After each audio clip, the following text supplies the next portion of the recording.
Conservative Leader Andrew Scheer. Well, good morning, everyone. Bon matin, tout le monde. It is so great to be here in Mississauga, so close to where I spent my summers at my grandparents' house. My parents grew up just on Cawthra Road, right by Port Credit Go station. Taking these very buses to catch a Jays game or visiting relatives all over the GTA or spending the day at the X. Now, Justin Trudeau has spent the last 4 years of your life making life more expensive. He said he would help the middle class. Instead, he's raised taxes on 80% of middle-class Canadians. He would balance the budget. Instead, he racked up huge debt and deficits that will threaten our social programs. He said he would help you. Instead, he got rid of important tax credits, including the public transit tax credit, increasing the cost of taking the bus or train to work every day. He made it more expensive to live your life the way you want to live it. Justin Trudeau said he would help you, but he eliminated significant tax credits, including the public transit tax credit. And now it costs more to take a bus or a train to go to work every day. Because of Justin Trudeau, it's costing you more to travel using public transit. For so many Canadians, public transit is the only way to get from point A to B. And transit costs can be a significant out-of-pocket expense. Canadian families, students, young professionals, and seniors use public transit the most, and they know the cost. So I'm so excited to be here today, standing here, to provide much-needed relief to transit users, commuters, and families in Canada. As Prime Minister, I will introduce the Green Public Transit Tax Credit to reduce the cost of public transit and make sure that you can keep more of your hard-earned money.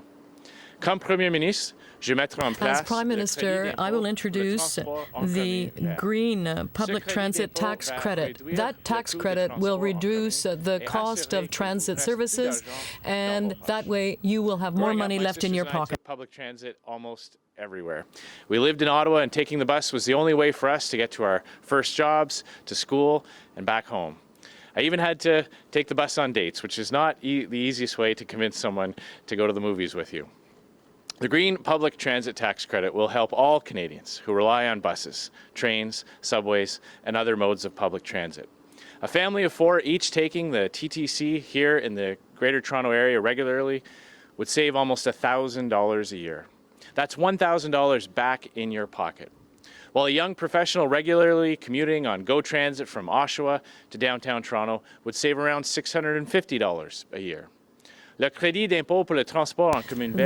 Green Public Transit Tax Credit will help all Canadians who use the bus, the train, the subway, and other modes of transportation. A family of 4 that regularly uses the TTC in Greater Toronto will save approximately $1,000 a year. We also reduce greenhouse gas emissions here at home. And that's why the Green Public Transit Tax Credit is an important part of our real plan to protect the environment, which I announced earlier this year.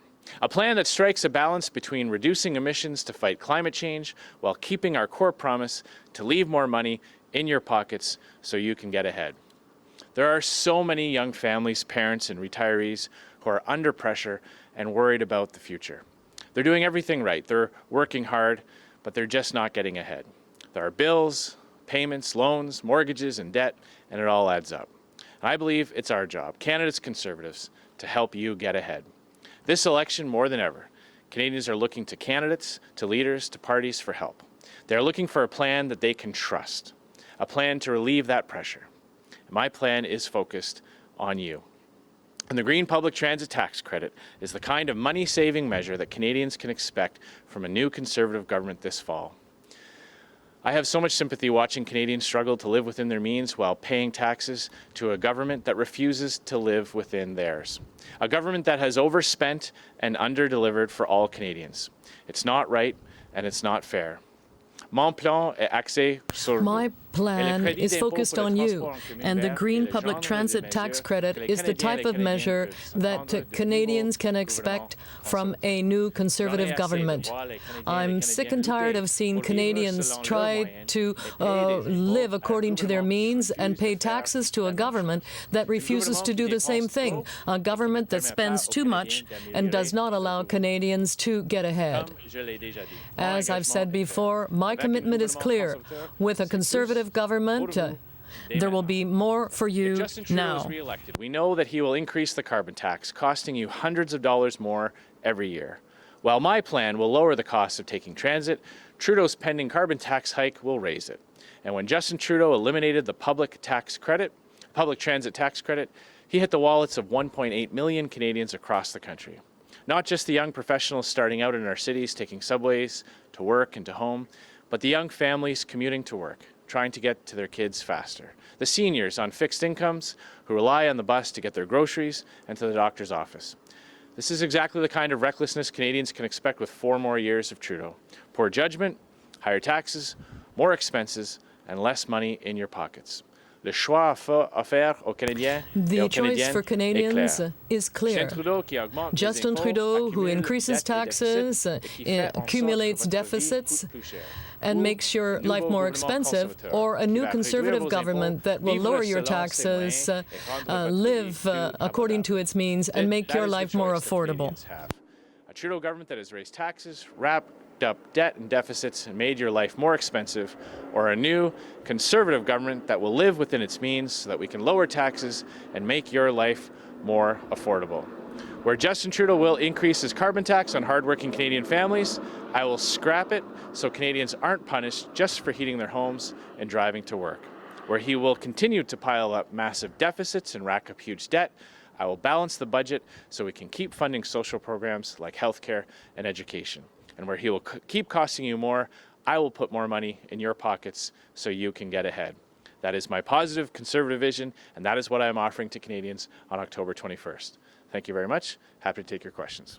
Bonjour, Monsieur Scheer, Louis Blouin de Radio-Canada. Sur la Good morning, mesure que vous Mr. annoncez Scheer. aujourd'hui, On the measure you're announcing today, when the Liberals eliminated it, they said that there were very few people actually using that tax credit.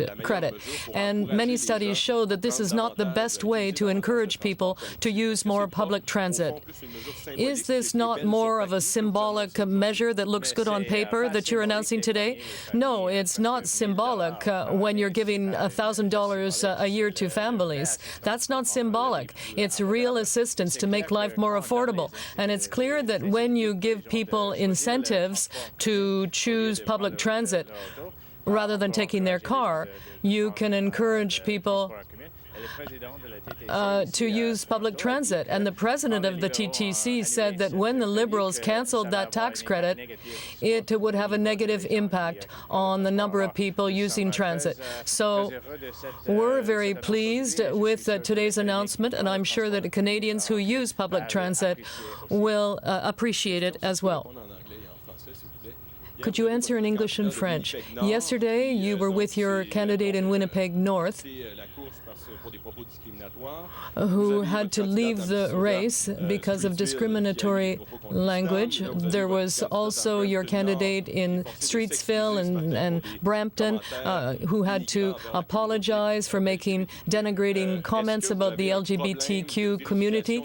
Do you have a problem when it comes to checking out your candidates? And those two people that I referred to, are they still part of your team? Well, first of all, the candidate in Winnipeg North hid those messages from the party. So we asked him to resign, and we will have a new candidate in that riding. Now, here in the Greater Toronto Region, the two candidates that you mentioned did apologize for their comments, and it's clear that the language they used was unacceptable and offensive to the LGBTQ community. So I'm glad they apologized. But in terms of parties with problems, the Liberal Party has a problem with its candidates being anti-Semites because the Liberal Party and Mr. Trudeau refused to to denounce the anti-Semitic comments made by his own candidate. So there are questions about Mr. Trudeau. And people with anti-Semitic views appear to be welcome in the Liberal Party. He clearly kept hidden from the party certain messages that he had posted that were offensive, and the two local candidates that you mentioned here have apologized for their messages, and I accept their apology. I'm glad that they have done that. But if you want to talk about parties that have problems, the Liberal Party has a problem with people who hold anti-Semitic views. It has been many days now that Justin Trudeau has refused to denounce his own former candidate in Saint-Léonard, Saint-Michel. He has refused to explain why he was working to keep those anti-Semitic messages hidden from the public and from Canadians.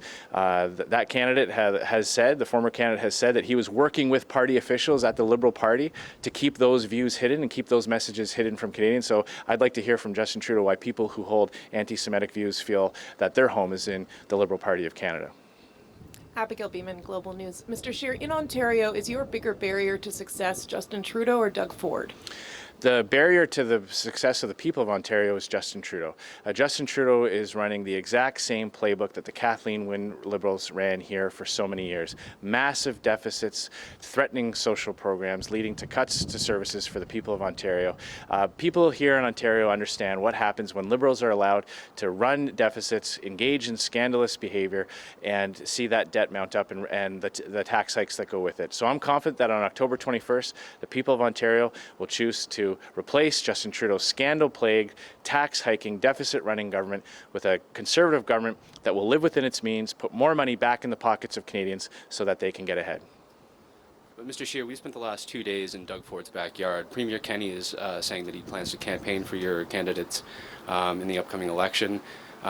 Doug Ford's been nowhere to be seen. We're in his backyard all day today. He's not scheduled to join your campaign at all. What are Ontarians supposed to make of the fact that you don't seem to want him anywhere near your campaign? That's just completely false. We're going to be all over the province of Ontario, and people who have worked to replace Liberals at the provincial level are obviously going to work to replace Liberals at the federal level. People understand. People in Ontario understand. The very same people who ran Kathleen Wynne and Dalton McGuinty's disastrous government are running Justin Trudeau's government in Ottawa. They are following the same playbook.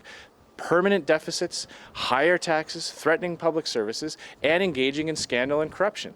And I believe that on October 21st, the people of Ontario are going to choose to replace Justin Trudeau's government with a Conservative government that is focused on ensuring that people can get ahead. Mr. Scheer, Janice Dixon, Globe and Mail. Trudeau keeps saying the Privy Council clerk made the decision not to waive cabinet confidentiality in the SNC case, but legal experts, including Judge Gomery, say he's wrong. What do you make of that in this situation? Well, it's no surprise that Justin Trudeau would say something that isn't true, because he's been saying things that aren't true from the moment this story broke. Remember, he looked Canadians in the eye and he lied to them. He lied. He said that Jody Wilson-Raybould never came to him with her concerns. We now know that was false. He said he never put pressure on Miss Wilson-Raybould. We now know that is false. And we know that this excuse is completely bogus. He's hiding behind the clerk of the Privy Council. And I actually think it's shameful to use the public service in this way. An official who is meant to be the head of the nonpartisan civil service to be used in this way is reprehensible on the part of Justin Trudeau. It's quite clear he has the power to do it. Former prime ministers have used their authority to waive cabinet confidences in the past when there are important investigations going on. Justin Trudeau needs to do the right thing and do that today. Yes, it's clear. And in fact, it's not a surprise that Justin Trudeau said something that isn't true, because he's been lying from the beginning of this scandal. He looked at Canadians straight in the eye and said, that Jody Wilson-Raybould never raised her concerns with him. We know that that was false, and that he never put any pressure on her, and we also know that's false. He has the power to waive the cabinet confidence. Other provinces, other premiers and prime ministers did the same thing previously, and Justin Trudeau has to do that now. Party posters on university campuses suggesting that you're recruiting volunteers because you can only hear from left-wing professors so many times. Can you explain what you're actually saying you're going to do on university campuses? Is there going to be some kind of partisan test for university hires? Oh, not at all. This is a campus poster meant to attract young people who are looking for a diversity of opinion and different points of view on campus as it relates to any number of issues. It's meant to attract people's attention. I know when I was running a campus club at the University of Ottawa, we used to have similar types of posters. You know, annoy your professor, join the Conservative Party campus club, that type of thing. It's a way to get people engaged on campus, and of course, it's meant to be a launching pad for discussions and debate and hearing other points of view. In French as well, please. Oui, c'est une message très simple. Yes, it's a very simple message. It's not about interfering in class material. It's a way of engaging the students and offering them different viewpoints and different perspectives on the issues. So we will continue to engage with students in all the universities across the country. CBC News. While there was outrage when the Liberals scrapped Harper's transit tax, or transit, what you're announcing today, the credit, there were also plenty of reports that showed it did nothing. In fact, one study found that a transit tax credit increases ridership about 0.25 and 1 percentage point. So I'm wondering why you think yours will do any different and why. Mm-hmm. Well, first of all, this is an important measure to help make life more affordable. We know that monthly transit costs eat into the bottom line for families. It is a significant cost for people who depend on public transit to get to and from work or to and from school. This is an important measure that is going to save a family of 4 who regularly use the TTC across the GTA almost $1,000 a year. That's significant. That's all about making life more affordable. It is also going to make it more attractive to use public transit rather than taking someone's car. So if someone is right on the edge of deciding whether or not it would be more affordable to take public transit, this type of measure will help those people make those choices. And I just point you to the fact that the president of the TTC here did indicate when this popular tax credit was canceled that it would have a negative impact on ridership. So this, combined with other measures that we will be announcing about investments in public infrastructure, expanding capacity that we'll make later on in the campaign, I believe will have a very positive impact on ridership levels across the country. Hello, sir. I have a follow-up question to something that one of my colleagues asked earlier. You mentioned that the candidate from Mississauga Streetsville running for your party has apologized for some of the past comments she's made. When did she do that? I can point you to her statement, but she did issue public statements on that. Okay, and another follow-up on that is, were you aware that the Ontario PC party had not greenlit her as a candidate given her past statements? I'm not sure that is the case. All I can tell you is that Gada Malik has acknowledged that some of the comments that she had retweeted were insensitive and that she has taken responsibility for that. I'm glad that she has. But I will point out 2 things. First of all, Justin Trudeau still has not condemned the anti-Semitic messages that his former candidate in Saint-Léonard, Saint-Michel made, and that party officials were conspiring to keep those anti-Semitic messages hidden. He has to explain why he would go to such great lengths to keep a candidate who was clearly spreading those types of messages. And if we want to talk about local candidates here in Mississauga Streetsville, we can talk about the fact that the Liberal Member of Parliament in this riding was making fun of middle-class Canadians, making fun of people who will benefit from this very type of announcement here today. So I'm happy to stack up the record of our candidates across the country with those of the Liberal Party. Good morning, Mr. Scheer. Steve Cornell from the Mississauga News. I have a question about, climate, generally speaking, your climate plan. Both Mississauga and Brampton have declared a climate emergency at the municipal level. And I know that municipalities have, in the past, have relied on, funding from a price on carbon and carbon tax to afford projects to help with their climate goals. Can you explain how canceling the climate or the carbon tax will kind of help municipalities get ahead to achieve their own climate goals? Well, of course, we will be making further announcements later on the campaign about investments in things like public transit, increasing capacity. So our government, a Conservative government under my leadership, will be there to support those types of projects that also, in addition to reducing emissions, increase the quality of life for people in Mississauga and Brampton. I know that spending time commuting back and forth is a huge impact on the quality of life for families. Many parents miss out on many hours in the evenings if they're stuck in traffic. So we will be making announcements later on about how we will address that. This announcement here today is about making those monthly costs for public transit more affordable. And I will point out that the carbon tax raises the cost for municipalities. That much of the funds that they may be receiving out of some of the federal government initiatives are meant to offset the higher costs that they incur when they purchase the fuel for the very buses that are behind me. So it's quite clear that not only will municipalities be better off without a carbon tax, but individuals and families will be better off as well. Glenn McGregor, CTV News. Mr. Scheer, last night at the debate, you said that Indigenous groups were holding hostage energy projects. That comment has generated a lot of negative response. And I'm wondering, in the light of day today, if you think you could have phrased that differently, chosen different words? Well, at the end of the day, it's very frustrating to see Indigenous communities who know that partnering with natural resource projects are the only way to give young people on reserve hope and opportunity. And when you see those First Nations communities so frustrated that those projects are not able to proceed because a small group of people or other Indigenous communities are holding up those projects, I sense that frustration. I share that frustration. And so what I said last night was about how we need to have a system that allows people to have their views heard, that their concerns can be addressed, but that at the end of the day, if those concerns can be addressed, that projects are able to succeed.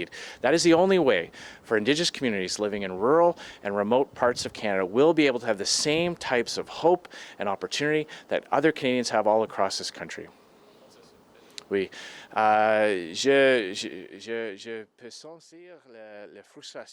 can feel that there are many Indigenous groups and First Nations out there that are frustrated because they want to benefit from the natural resource projects. And it's so difficult to see these major projects that will give hope and opportunity to young Indigenous people being blocked by other communities that don't want them to go ahead. And what I was saying yesterday was that a Conservative government under my leadership will create a system that addresses people's concerns and needs among First Nations communities. And once those have been resolved, we can move forward with those projects. And that's really the only way for young Indigenous Canadians to regain hope and move forward. Thanks. Conservative leader Andrew Scheer there in Mississauga, Ontario, answering some questions from the media after making an announcement about a transit tax plan. He's offering a green public transit tax credit, similar to what we saw with Prime Minister Stephen Harper. A 15% tax credit on transit passes, monthly passes, weekly passes, things like that.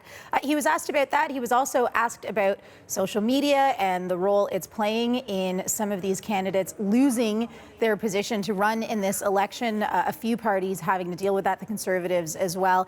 And Andrew Scheer deflecting there, saying that the Liberals also have some candidates that expressed anti-Semitic views. There was a Conservative candidate who had some anti-Muslim comments online in an account that was deactivated when he was being vetted as a candidate and are now out there. So the Conservatives asked him not to run under their party. We have Janice McGregor standing by listening to both of those party leaders, Andrew Scheer with the Conservatives and then Justin Trudeau earlier in Quebec. But let's start with Andrew Scheer. How do you think he did there answering those questions? Yeah, a lot to unpack here, right? So let's begin with sort of the news, the platform plank that Mr. Scheer was out to talk about today. They are proposing reinstating something that was a hallmark of the Conservative government years. Remember, they had a lot of boutique tax credits for different things. Maybe some of you were using those to offset the cost of your transit passes back in the day. You then would have noticed when the Liberals ended that in the 2017 budget. They are going to bring it back using the same terms. They were providing some figures today about what this could mean in terms of savings for people who use transit and claim the credit. They're claiming a family of four could save $1,000 a year, or a single professional with a long commute might end up saving about $650 a year in a city like Toronto if they're taking GO Transit. Important to note, though, that how much you actually benefit from a tax credit will always depend on your actual income and personal situation. So very sketchy to kind of be offering, you know, on average what you get back from this, but this just in. So new this election, I've been talking about this, the Parliamentary Budget Officer is offering a costing for all of these planks as they come out. So we're able to say that reinstating this would cost the federal treasury $229 million a year. That's objective costing now from the Parliamentary Budget Officer. I want to note that we've had a couple of planks from the NDP and the Conservatives costed so far by the PBO. Now we have today our second Liberal platform plank out there, but the PBO hasn't released any costings for what the Liberals have announced so far. I asked why. They said that the PBO is working on costing the entire Liberal platform, but it doesn't seem like we're going to get the numbers kind of in the same sort of transparent breakdown way for these Liberal planks as they're coming out. So that's just something to note. I like digging into the numbers and seeing transparently how all these things are calculated. I know there's a few other geeks out there who join me in that, so if you've been wondering, that's how that works.